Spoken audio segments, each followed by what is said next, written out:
Ал мына жерде не жасап жатыр дейсіздер? Мынандай пшенудан, тарыдан. Асекең қазір балыққа шығған прикорм жасап берші деп бір рецептті жіберіпті, соны дайындап жатырмын. Пшенудан балаларға таңға ас дайындап үйренген адамға мынаны осылай қатты қайнатпау керек екен. 10 минут қайнатып, астын сөндіріп, қазір суын төгем. Сосын тағы қосатын қоспалары бар, соны қосып дайындап берем, Аллах қаласа.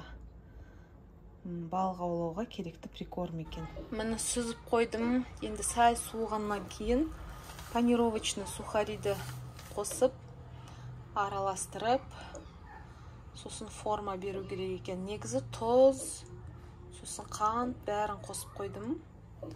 Енді кішкене недоваренный болады да. Сосын енді оны да көрейік, өмірімде бірінші рет жасап тұрмын. Асекең просить еткеннен кейін. Бүгін қармағы майлы болып келсе, онда бұл прикорм жұмыс жасайды деген сөз. Мен негізі балықты өте жақсы көрем. Менің балықты жақсы көргеніме қарай, Асекең де балық аулаған жақсы көреді. Сондықтан да о кісінің қармағы майлы болған маған да керек. Мына салып, ал бісміллә деп бетін жауып беріп жатырмын.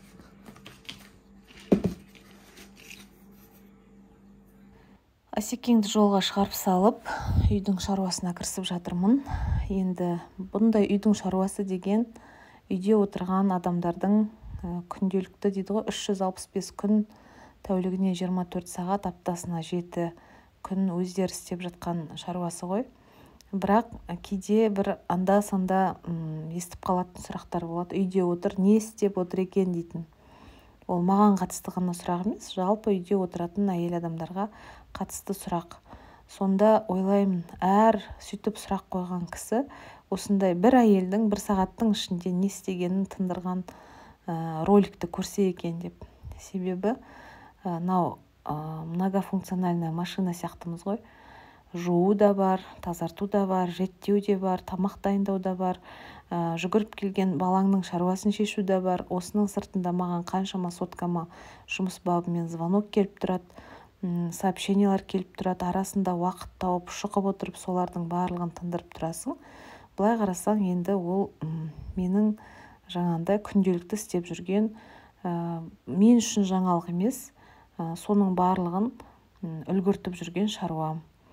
Қазір осы ас үйге кірген кезде өзім сондай бір тапсырмамен кірем. 3-4 тамақты бірден жасап тастаймын деп. Себебі мен өзім үнемі айтып жүрем ғой, мен тамақты бір мезгіл ғана жасағым келеді. Сосын екінші тамақ қабылдайтын уақытта соны ысытып ішкенді жақсы көреміз деп. Өйткені солай мен енді басқа шаруаларыма да уақытымды үнемдеймін. Бірақ кейде олай болмай да қалуы мүмкін. Жалпы біз жоспар құрғанмен тура жоспармен тура солай шыға беруі ол 100% келе бермейді. Мына жерде бір қызық жағдай болды. Айсұлтан осы тұрған кезде мен сұрап тұрам балаларға, мынаны жейсің ба, мынаны жейсің ба деп. Өйткені менің балаларым жаңағыдай жеміс жидекті жеуге жоқ. Мен соларды үйреткім келеді. Бірақ Аллаға шүкір, Айсұлтан онда іштеріндегі жейтіні осы Айсұлтан. Сосын біреуін ғана жеп алмай кетіп қалғанға мен өзім жеп қойсам, сол сәбізді келіп алып жылап тұр ғой. Айсұлтан мальчик хочет морковку, мама съела деп маған. Содан кейін осылай шаруасында шешіп жібересің оның да. Былай қарасаңыз, осылай жоспарлы түрде бір шаруаны істейін деп жатқаннан кейін, кішкентай балалар болғаннан кейін арада бір-бірімен төбелесіп қалуы мүмкін, арада бір нәрсені бүлдіріп қоюы мүмкін. Жаңағындай енді кішкентай бала болғаннан кейін сиіп те тышып та қоюы мүмкін ғой, сөздің шынына келгенде. Сондай моменттерге көңіліңді бөлесің.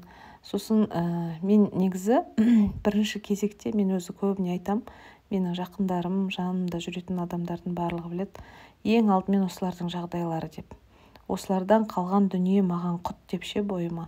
Сондықтан да кейде олар жылап жатса, мен бүкіл тамақтың астын сөндіріп тастаймын да, жүгіріп барып солардың жағдайларын жасаймын да.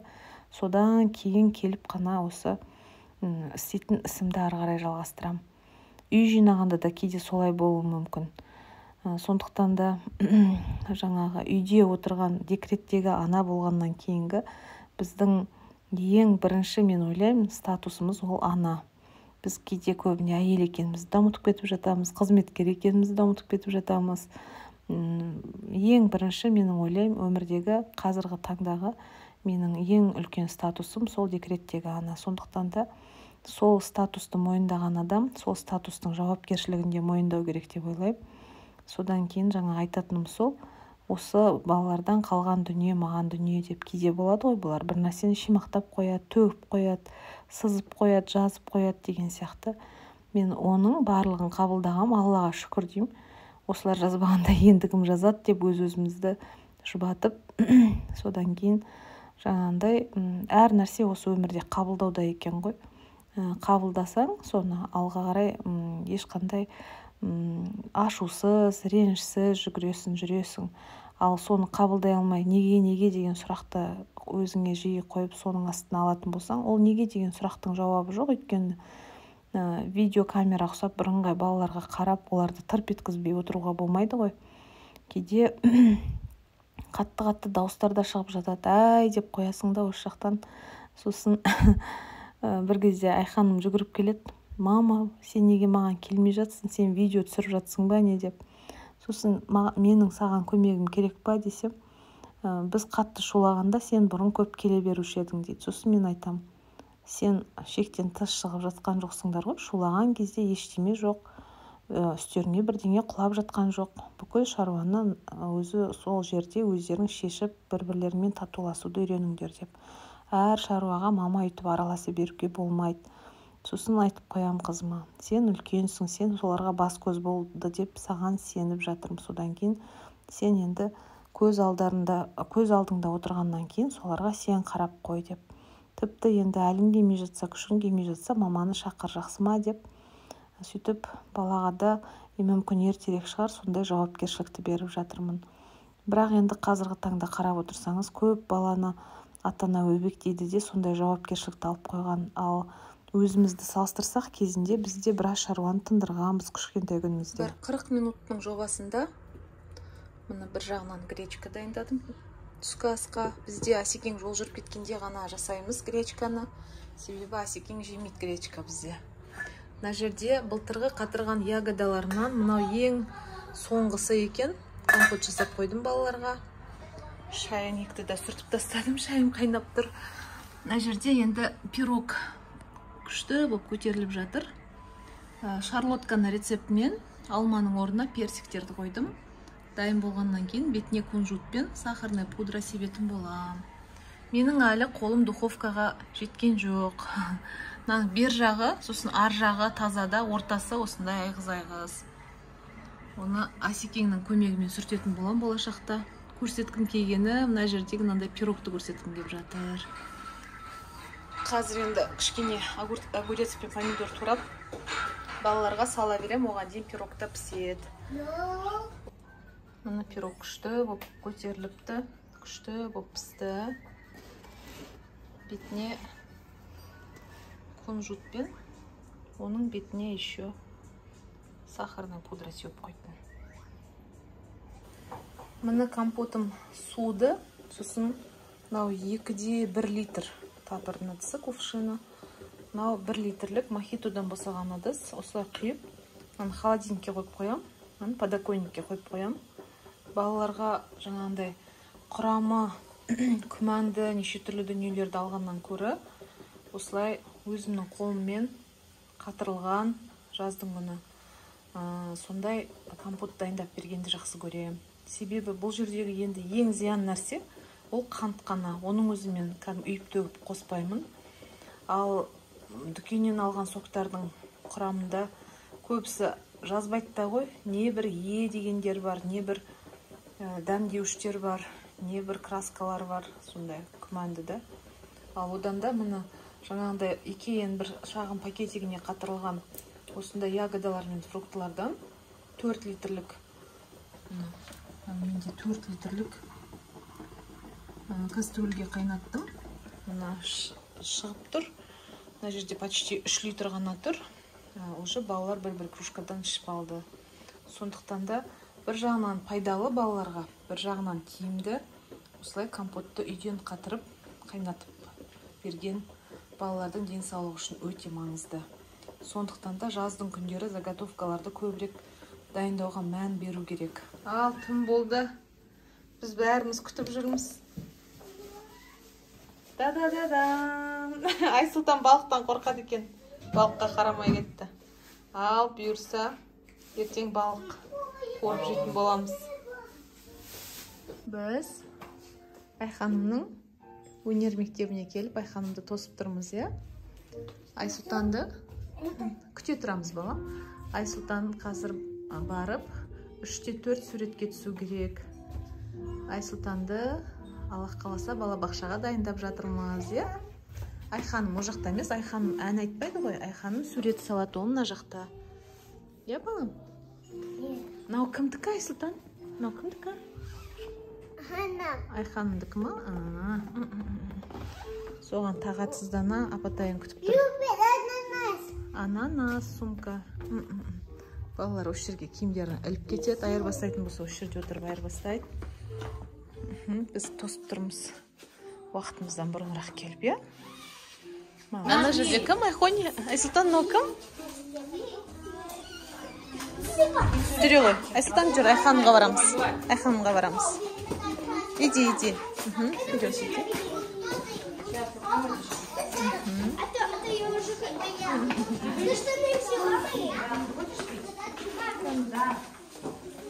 Айхони қайда? Хорошо, Даян, ты что-то как-то взяла, мать, не так. Вот так вот держи. Ана, смотри, Ахана. Не нәрсе салдыңдар, балам, бүгін? Мам, Қолыңда? Хорошо. Біз Айсұлтанмен баратын жерімізге барып, суретке түсіріп, еще плюс соғып, кішкене киім-кешектер алдық. Енді үйге қайтып келе жатырмыз. Айсұлтан магазинде жақсы жүре алады екен. Бұл біздің Айсұлтанмен алғаш рет дүкенге баруымыз тұғын.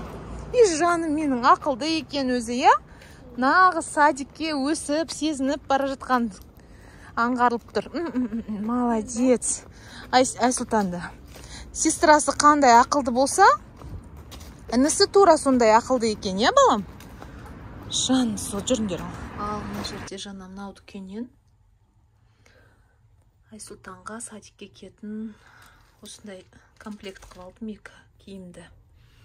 Футболка 36-48 104 размерге 2290-нан болды. Матасы өте жақсы. Сосын енді балалар ертең садикте ойнайды дегенде, терлейді дегенде. Мына шорты 2490-нан. Турецкий барлығы. Мына жерде де мындай кармашкасымен екен шорты 3990-нан. Мына футболка тенниская 3290-нан. Және де Айхондай не сұрап жүрген осындай. Мындай мойынға тағатын. Әдемі, мына жерінде клубничканың суреті бар, осындай двойной ше. Сондай алдым. Оның бағасы 3990 болды ма? 3490 болды онка. Мына ювелирный деп жазылып тұрған. Бас аяғы 15570 теңгеге осындай балапандарыма киімді де ала келдім. Суретке түскеннен кейін 10 минуттан кейін келіңіздер деген. Ақыр Айсұлтанмен барып тұрғаннан кейін өзіне өлшеп алайшы деп киімдерді. Осылай киімдерді өлшеп алдым Айсұлтанға. Негізі мынандай бағалар балалардың киімі үшін өте арзан ғой, енді қымбат емес бағалар. Оның үстіне осындай магазиндерге барған, мен негізі базар судан киім ала қоймайым. Өйткені мен осы жақтың неше жыл тұрсам да, 6 жыл тұрсам да бір рет базарын аралап көрмеппін. Бар білетін жерім Сенсей, Уайкики, сосын Котон дейма, Катон дейма, не дейді осы магазин. Сол Сити Молдың ішінде бар екен, соны алдым. Балапаным игілігіне кисін деп тұрмыз. Түске дейін шаруалармен далаға шығып келгеннен кейін үйге келіп, отбасыма обедтерін беріп, соны ыңғайластырып, Содан кейін жоспар бойынша осы залды жинап алуым керек тұғын, соған кірісіп жатырмын. Негізі айтады ғой, балалармен жүріп жасаған уборка ол бір қар жауып жатқанда қарды жинағанмен бірдей деп. Енді тура сондай, бірақ сонда да істейм деген шаруаны балалармен бірге жүріп соны жасап үлгеруім керек. Өйткені енді жаз болғаннан кейін, ыстық болғаннан кейін балконда ашамыз, терезелерді ашып қоямыз. Сол себепті үйге шаң көп кіреді. Енді үйде ешқайсымызда да аллергия болмаса да, әйтеуір шаңды басып жүрген деген жақсы нәрсе емес қой. Сондықтан да арада осылай влажный уборка жасап алып тұру керек. Тынысымыз кеңейеді, отырған жеріміз таза болған әркімнің өз үшін де жақсы ғой. Мына ең бірінші уборканы бастаған кезде сушилкада қандай киімдер ілініп тұрады, сол киімдерді орынды-орнына орналастырудан бастаймын. Одан кейін Айсұлтанмен осы жерде көмек сұрап жүрмін. Айсұлтан, сен маған көмектесесің ба деп. Иә, көмектесем дейді. Содан кейін көмектеспей қалады. Бұл жерде енді Айзия да өзінің үлесін қосып жатады осылай. Ол тура мен не нәрсені істеп жатам, соны басу керек, соны сұрау керек, соған барып ойнау керек. Солай су алып келсем, суға қолын салады, содан кейін шелекті да осылай көтеріп қоям. Әйтпесе немесе ваннаға қойып қоям да, сол ваннаға барып бірнеше рет солай сулап алып жүрем. Арада енді бала болғаннан кейін жылады, сосын оны алдап, оны ұйықтатып, содан кейін ғана келіп уборкамды жалғастырдым. Ал енді ол ұйықтасын деп аяғыма салып отыра тұрған ғой, ол ұйықтай қоймады. Содан кейін уақытым кетіп бара жатыр, қазір уже кеш болып қалады деп жанталасып келгем ғой. Сол ештеме жоқ, осылай өмір осынысымен қызықты да. Мына жерде менің каналыма қосылып жатқан жаңа кісілердің легін байқап жатырмын. Негізі өзім аналитикамды қарап отырсам, статистикамда 69% кісі мені жазылмастан көреді екен. Енді мен ойлаймын, подписаться деген тетікті басу сіздер үшін қиын емес, мен үшін өте приятно. Сондықтан да барлықтарыңыздан сұраймын, подписаться деп басып, қоңыраушаны басып қойсаңыздар, жаңа влогым шыққан кезде алғашқылардың бірі болып менің влогтарымды көретін боласыздар. Және де ұнап жатса, немесе сұрақтарыңыз туындап жатса, видеоларымды көрген кезде міндетті түрде комментарийға соны жаза кетулеріңізді сұраймын. Міндетті түрде сіздер қойған сұраққа мен осылай келесі влогымда жауап беруге тырысамын. Мына жерде уборканы жасап жатқан кезде қабырғанында осы Greenway'дің осы швабрасына ақ насадкасын салып алам да, ол осы төбені сүрткенде, натяжной потолокта, сосын қабырғаны сүрткенде ғана қолданам. Ал басқа екінші насадкасымен пол сүрткенде пайдаланам. Соны мына қолым жете қоймайды ау деген жерлердің барлығына осы әсіресе сосын қабырғаны, төбені осы швабрамен сүртіп аламын. Өте ыңғайлы. Негізі менің каналым бытовуха, сетевуха деп аталады ғой. Сол сетевуха деген түрі ол менің Greenway компаниясында өзімнің жүрегімнің қалауымен таңдаған бизнесім. Сол компанияның өнімін 100% тұтынамыз. Себебі енді бұл жерде айтады, бір бос тазалық қана емес, ол жерде саулық туралы. Маған Greenway компаниясының қатты ұнайтыны, ол жерде адам баласының барлығына бірдей маңызды денсаулық, сұлулық, тазалық. Осы үш дүние, осы үш бағыт қамтылған. Сондықтан да мен осы уборканы жасаған кезде ешқандай химия қолданбай, тек қана осы Greenway'дің өнімдерімен, тіпті сложный пятналардың өзін эко өнімдермен кетіріп жатам. Ешқандай да химикат үйінде ұстамаймыз. Тек қана туалетті тазартуға арналған жаңағыдай доместос салуы мүмкін, хлоры бар. Ал қалған дүниелерде не кір жуған кезде, не осылай үйді тазартқан кезде мен химия қолданбаймын. Себебі менің бала-шағамның денсаулығы мен үшін өте маңызды. Өзі Greenway компаниясына қалай келгенімді айтып кеткім келеді осы тұста. Ол кезде Айханым 1 жас 7 ай болатын. Мен осы Greenway компаниясын таныған кезде. Оған дейін де мен сетевой бизнеста болып, осы табиғи дүниелерді пайдалануды, баттарды қолдануды, солардың тиімділігі арқылы жақсы жаңағындай денсаулықты жақсартуды, өмірдің сапасын жақсартуды үйренген болатынбыз. Ал Greenway-ға келгенге дейін Айханым ол кезде осылай қазіргі Азия сияқты айнаға барып, айнаны қолымен бүлдіріп, ол жерде барып өз-өзін сүйіп тұратын. Сол кезде мен ойлайтынмын, жаңа мистер Мускул солармен сүртіп кетеміз ғой, айна сүртетін средстволармен сүртеміз. Сол кезде ойлаймын, мынау бағанағы мен жағып кеткен нәрсемді жалап тұр ғой тілмен деп, менде қорқыныш болатын. Сосын бұрынғы алғашқы бизнесіміз сетевой компанияда, сонда түсінген жерім, мынау біздің тұрмыста пайдаланып жүрген фейри сияқты, биолан, сорти сияқты ыдыс-аяқ жуатын құралдардың құрамында стронций деген ауыр металл бар екен. Қазір неге рак жасарып кетті деп жатамыз. 20-дағы балада да, 30-дағы кісіде де рак болып жатады. Неге? Өйткені сол фейримен ыдыс-аяқ жуады, соған тамақ салып ішеді. Әрине, сосын ол келіп жаңағындай ракқа алып келеді. Және де оның сыртында көп адамдар үйіне освежитель воздуха пайдаланады. Туалет пен ванна бірде совмещенный қазір көп адамдарда. Сол освежитель воздуха адамның өкпесін өшіретін дүние, ішінде қаншама біздің демалмақ түгілі маңайына жоламауымыз керек деген химикаттарға тұнып тұрады. Оны күніге неше рет себеді, ол үйде бала да болуы мүмкін. Сондықтан да сондай химиясыз өмір сүру керек. Осындай өмірді жаңағындай қалай өзгертеміз деп жүрген кезде бізге Аллах тағала осы Greenway-мен жолығуды нәсіп етті. Содан бері шыны керек үйімізде химия жоқ. Осылай мен қаншама осындай хоум блогтарды қарап отырам ғой, қаншама көпіртіп, сеуіп жатады жан-жаққа, спрейларды жаңағы неше түрлі кислотаға салып жатады.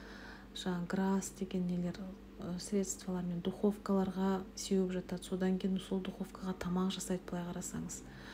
Ал менің миыма сыймайды ондай нәрсе, өйткені маған бала-шағамның жай ғана тазалығы ғана емес, дендерінің саулығы да, денінің саулығы бәрінен де маңызды деп айтайыншы. Одан кейінгі жерде болған тазалық бола береді. Сондықтан да Greenway-де сондай мықты құралдар бар, сондай химия алуға сізге жаңағындай мүмкіндік бермейтін, бүкіл шаруаларыңызды шешіп беретін. Сондықтан да соның жаңағындай пайдалы болғаннан кейін, енді тұрмыста қажет болғаннан кейін соларды қолдана жүріп, ақырын осы жерде жүргенде продукцияларды пайдалана жүріп, бизнесті дөңгелетіп жатқан жайымыз бар. Сіздерді де қызықтырса, маған міндетті түрде комментарийға жазып кетіңіздер. Мен сіздерге ақпаратты бөлек берем. Ал залға жасаған кішігірім уборкамнан сіздерге обзор. Мен үстіндегі покрывалды жууға алып тастадым. Диванның барлығын сүртіп қойдым. В принципе, диван негізі таза. Бірақ осылай подлокотниктерді, жастықтардың тысын кейде болады енді. Аяқ астында да жүреді ол балалар ойнап. Солардың бәрін сүртіп қойдым. Тщательно коверді, кілемді пылесостадым. Енді ол күнде істелініп жүрген нәрсе. Терезені жудым. Сол бағанадан бері ауа райы бұзылып тұрды, біресе дауыл болды, жауып қойдық. Жаңбыр жауды. Одан кейін күн шықты, мына Аллаға шүкір. Енді күшті болып ауа кіріп жатыр. Қабырғаларды да енді бір айда бір рет жаңағындай швабрамен жуып тұрмаса, сүртіп влажно. Өйткені біз көбіне осылай балконда ашып қоямыз, шаң келіп қонатыны ол айдан анық. Так, мына жердегі уголокты кейінгі видеоларда көрсетем, блогтарда ұйымдастырамыз Айханым екеуміз. Өйткені көп шашылып кетеді. Құралдар, жасап қойған поделкаларының соның барлығын. Мынаның бетінде силиконовый коврик болатын, жаңа алып қабедім. Сөйтсем балалар, енді Азия ғой оны жазатын, қарындашпен жазып стапты, мистикпен тоже сүртіп қойдым айнадай қып. И силиконовый коврикті жуып барып, өйткені клейде төгілген. Одан енді карандаш, фломастермен жазылған нәрселер кетпейді, бірақ дегенмен мына поверхностьті сақтап тұруға жақсы. Барлық орындықтардың аяғына дейін жалтыратып сүртіп қойдым. От потолка до пола дегенде бәріне уборка жасап шықты. Сосын біздің үйде енді хотим, не хотим ойыншық осылай тізіліп тұрады. Аллаға шүкір, астын сүртіп. Бәріне Айханым бізде уже бір адамдай маған көмектеседі. жаңа көріп жатсыздар ғой видеодан. Біресе ойыншықты ары қарай қой деймін, ары қарай қояды, бері қарай қой деймін, бері қарай қояды. Айханымның қазіргі таңда маған көмегі зор. Осы видеоны түсіріп жатқан кезде Айзия неше рет жылап келді. Ақыр аяғында Айзияны ұйықтатып барып кірістім. Оған дейін Айханым тіпті сол Айзияның мына жерді шимақтап тастағаны бар мистикпен. Соны кетіріп, күшті қылып қойыпты. Мамасын қуантқанды жақсы көреді осылай. Сол осындай жаңағындай текущий уборкалар ғой, күнде жасалып жатқан. Бірақ енді қабырғаны күнде жуа бермеймін, терезені күнде жуа бермеймін. Қалған шаруалар енді пылесостау, пол сүрту деген, диван сүрту деген, дақ түссе, дақ түскен жерді сүрту деген, ол күнделікті жасалып жатқан шаруа. Сіздерге шабыт берейін деп жасадым.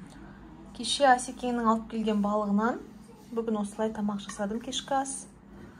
Мынау мен порциям, мен балықты өте жақсы көрем. Сосын балықты қорған кезде міндетті түрде картошканы бөлек дайындаймын осылай. Ал Асекең, сосын Айханым бүгін гречка жемеймін дегеннен кейін Айзикош екеумізге гречка мен картошкадан, еще Айзикошқа қазір балықтан беріп көрем, жемекен. Алла қаласа. Балықты мен осылай қуырамын. Процесті көрсеткен жоқпын, результатты көрсетіп жатырмын. Асекең мен Айсұлтан Апатайдың үйіне кеткен кешке қарай. Біз өзіміз кешкі ас ішіп жатырмыз.